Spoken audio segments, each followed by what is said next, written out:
tous, je suis Edouard Nganiza, je suis un encadreur des jeunes dans différentes organisations. Je suis le président et le visionnaire de l'organisation Model Young. Je suis aussi le superviseur au sein d'une plateforme appelée Génération Épanouie. Je suis le président du club Africa Reconcile. Je représente plusieurs jeunes dans différentes organisations qui ciblent la jeunesse comme leur priorité de développement intégral.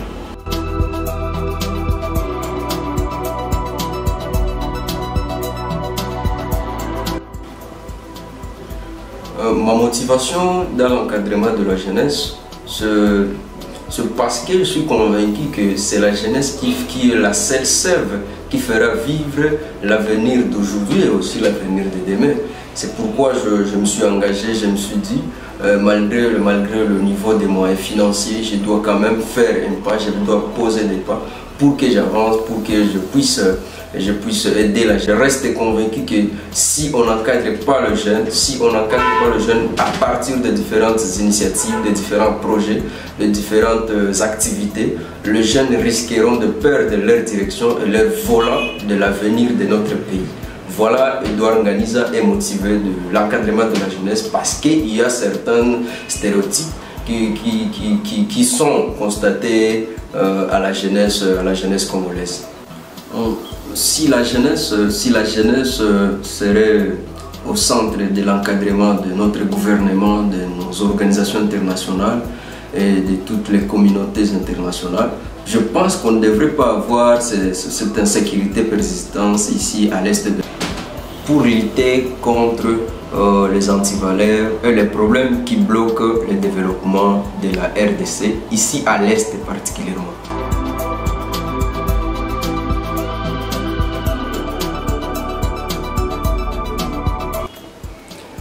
Nous avions fait face aux différents défis dans notre parcours de l'encadrement de la jeunesse. Le premier défi, c'était le moyen financier, l'insuffisance des moyens financiers. Les jeunes voulaient assez qu'on paie des transports lorsqu'on les invite. Ils ne croyaient pas à ce qu'on leur disait parce que nous n'avions pas de l'argent. Mais au fur et à mesure, ils ont continué à croire que la priorité, ce n'est pas de l'argent. Le deuxième défi, c'était lié à la technique, le défi technique. Donc, nous n'avions pas d'espace, pour encadrer ces jeunes.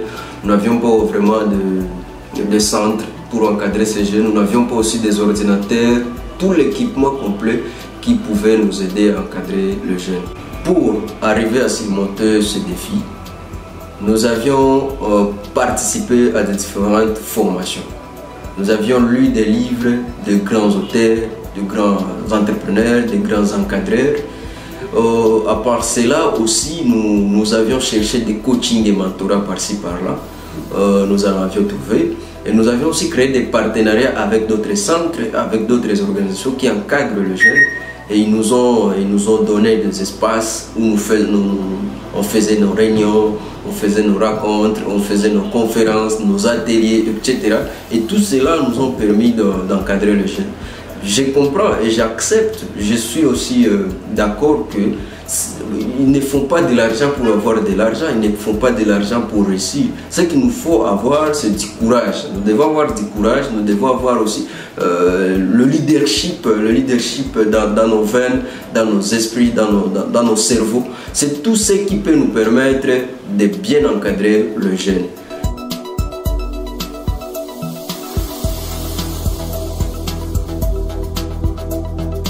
Grâce à notre encadrement, il y a des jeunes qui produisent des oignons à Kachachula, ici dans la ville de Bukavu. Il y a aussi d'autres qui produisent des oignons à Momosho, aussi à Rukuga et à Nyangezi aussi.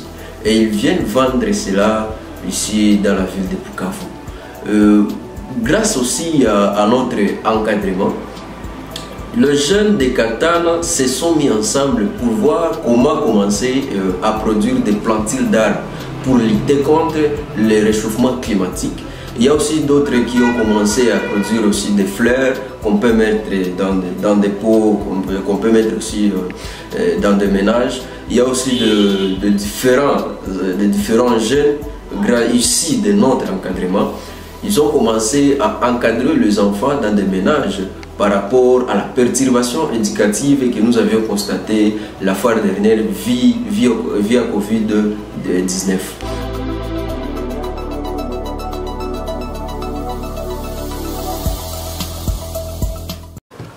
Le conseil que je donne à mes amis encadreurs de jeunes ou bien à mes aînés qui encadrent les jeunes, la première des choses qu'il faut savoir, il ne faut pas prioriser de l'argent pour encadrer les jeunes. Deuxième chose, il faut avoir un esprit d'équipe.